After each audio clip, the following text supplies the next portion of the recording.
महाभारत का युद्ध कितने दिनों तक चला था, ये बात सभी को पता है।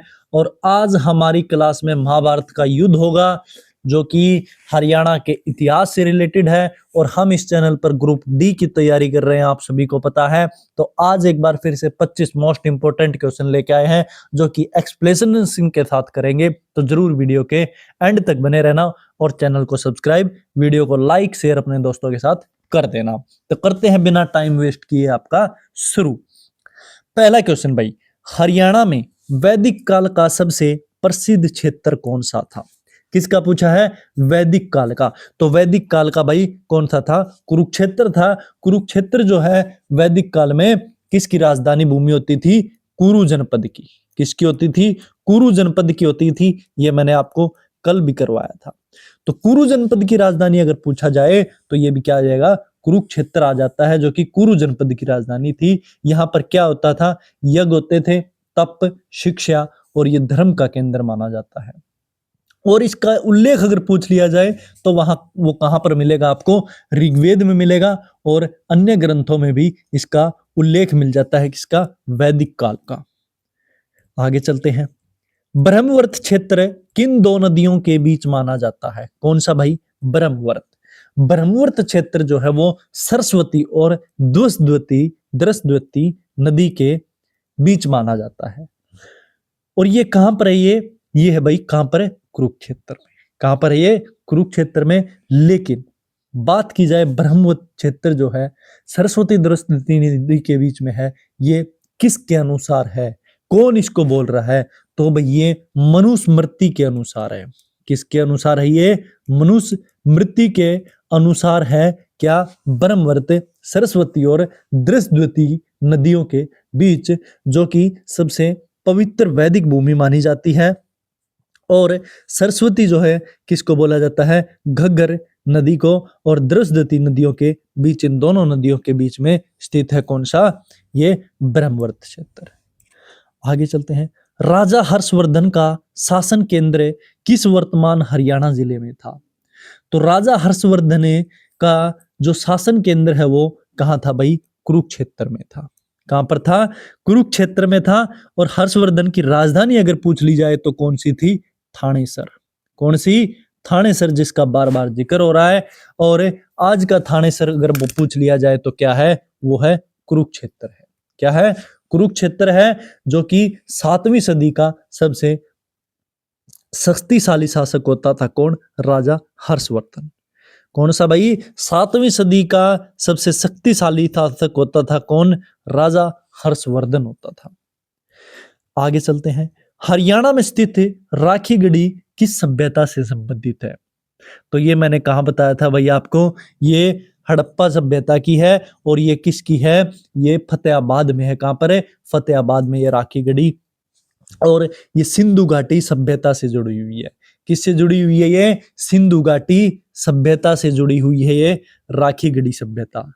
और राखीगढ़ी जो है वो एशिया के सबसे बड़ी साइट मानी जाती है, हड़प्पा साइट।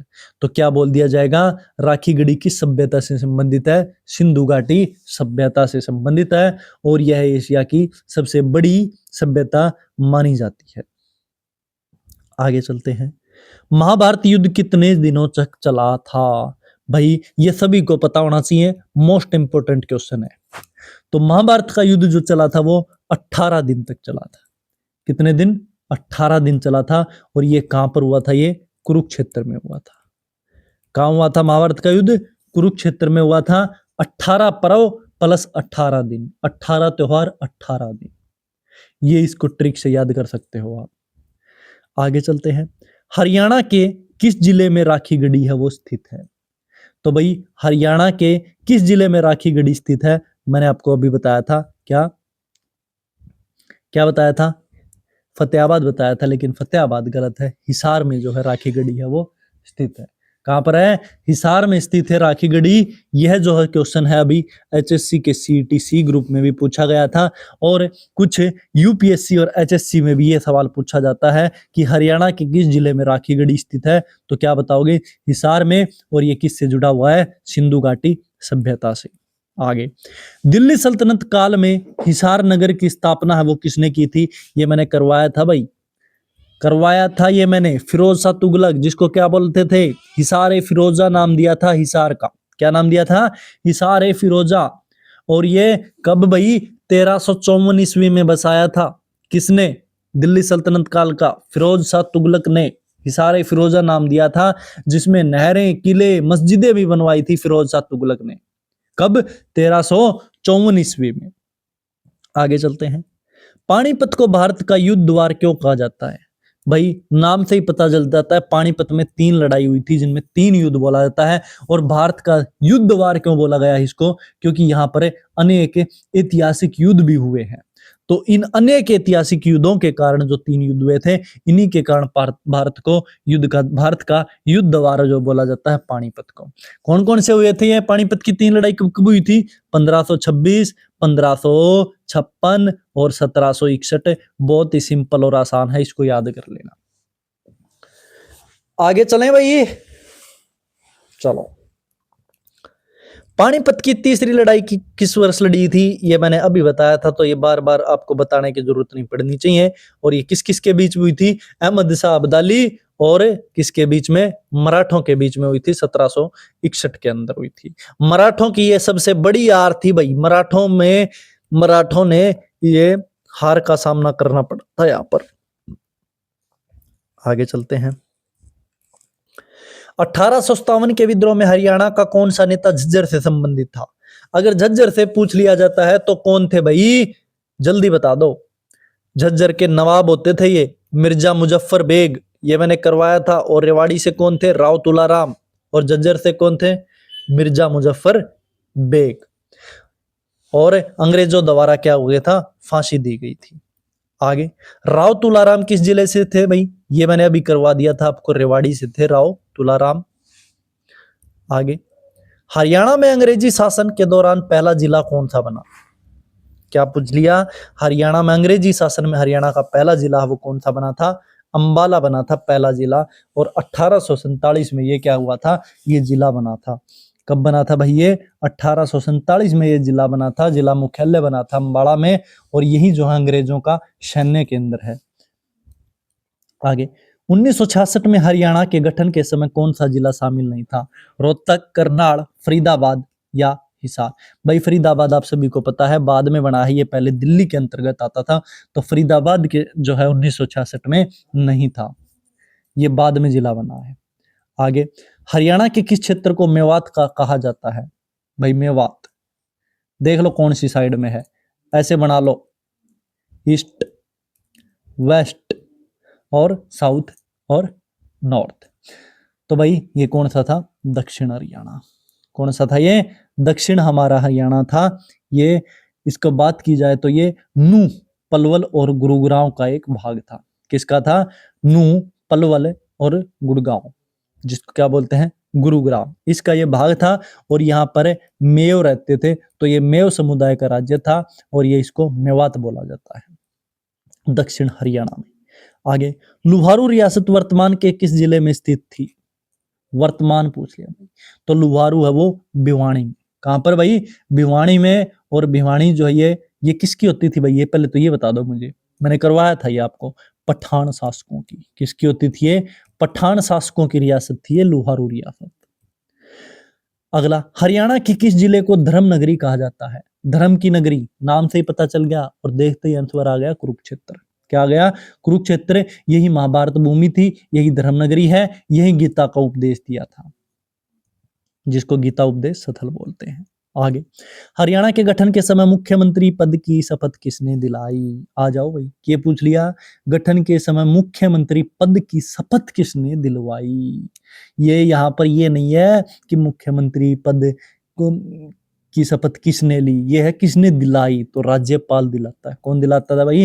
राज्यपाल। संविधान के अनुसार जो है राज्यपाल ही मुख्यमंत्री को क्या दिलाता है? शपथ दिलाता है। और पहले पंडित भगवत दयाल शर्मा जी तो कौन थे? हमारे हरियाणा के सीएम थे। आगे चलते हैं। हरियाणा में सरस्वती नदी का प्राचीन मार्ग किस जिले से जुड़ा है? कैथल, फतेहाबाद, रोहतक, पलवल। तो क्या आ जाएगा भाई? कैथल आ जाएगा सरस्वती नदी का प्राचीन मार्ग। कौन सा? कैथल। कैथल को क्या बोलते हैं भाई? कपिस्थल भी बोलते हैं। कपिस्थल भी बोलते हैं किसको? कैथल को। आगे चलते हैं। महाभारत काल में हरियाणा किस क्षेत्र, किस जनपद का हिस्सा था? महाभारत काल में पूछ लिया तो मैंने भाई करवाया था, ईब करवाया था, कुरुक्षेत्र। समझ गए होगे। हरियाणा क्षेत्र किस जनपद का हिस्सा था? कुरु का था। कुरु जनपद जो है हस्तिनापुर प्लस कुरुक्षेत्र क्षेत्र है। आगे, हरियाणा में आर्य समाज आंदोलन को किसने आगे बढ़ाया? किसने भी पूछ लिया। हरियाणा में आर्य समाज जो आंदोलन हुआ था वो स्वामी दयानंद सरस्वती ने इस आंदोलन को आगे बढ़ाया था। किसने बढ़ाया था? स्वामी दयानंद सरस्वती ने बढ़ाया था। इसमें क्या हुआ था? वैदिक धर्म सुधार हुआ था। शिक्षा और सामाजिक सुधार में भी काफी योगदान दिया था लोगों ने। आगे, हरियाणा का कौन सा क्षेत्र बागड़ कहलाता है, जिसको तुम बोलते हो बागड़ी? तो ये बागड़ है वो कौन सा क्षेत्र कहलाता है भाई? ये होता है दक्षिण पश्चिमी क्षेत्र। दक्षिण पश्चिमी क्षेत्र कौन सा हो गया? ये हो गया अपना भिवानी, हिसार, सिरसा। यही क्या है? दक्षिणी पश्चिमी क्षेत्र है। और यही जो है शुष्क और मरुस्थलीय क्षेत्र भी बोलते हैं इसको। यहाँ की मिट्टी आपको देखने को मिलेगी शुष्क मिलेगी, जमाओ, मरुस्थलीय भी मिलेगी कहीं, काफी इलाकों में आपको देखे होंगे। आगे चलते हैं।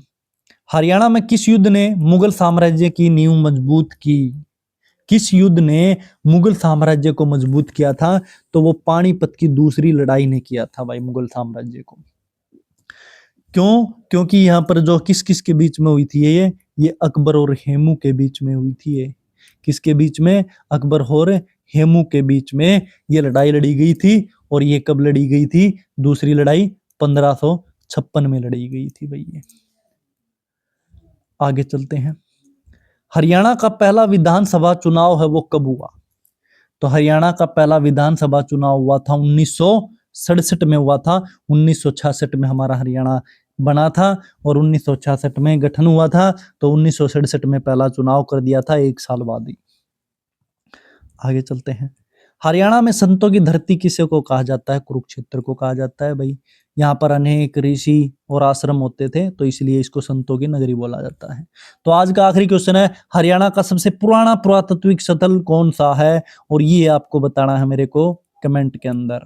कमेंट में जरूर बताना इसका उत्तर क्या आएगा, क्योंकि मैं इसका उत्तर नहीं बताऊंगा। इन चारों में से आपको एक उत्तर बताना है कमेंट के अंदर। हरियाणा का सबसे पुराना पुरातात्विक स्थल कौन सा है? तो भाई ये थे अपने है कुछ एमसीक्यू। कैसे लगे जरूर कमेंट करके बताओ। और चैनल सब्सक्राइब नहीं किया है तो चैनल ने सब्सक्राइब और वीडियो ने लाइक ठोक दो जरूर।